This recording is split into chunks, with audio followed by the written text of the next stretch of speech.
Malam buong gabi mga sulukyans, mga kaidaran. So sa wala pa ka ari diri, ari mo karon diri kilid sa munisipyo kay adunay food fair. So daghan kay mong makaon diri.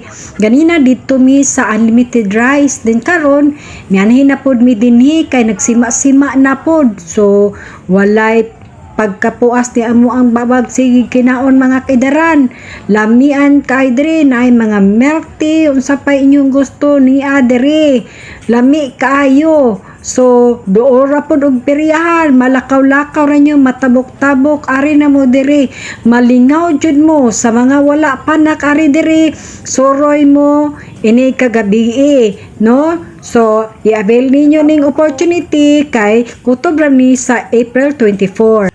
Sa wala pa nakasoroy, ari mo dere. So lahi jud ninyo bibo kaayo dere no. Naara ni kilid sa munisipyo. Then dool ra pod ni sa mga peryahan, malingaw jud mo. Dali na ari na mo dinhi. Kay ngano kutob ra ni sa araw ng sulop, April 24. So dali na mo. So lahi jud ni nawas nila gakauna dere. Busog mas jud kaayo, dadha inyo mga chikiting. Na food fair din dali na mo, dali na. Usa pa inyo ang gidugay-dugayan din ha.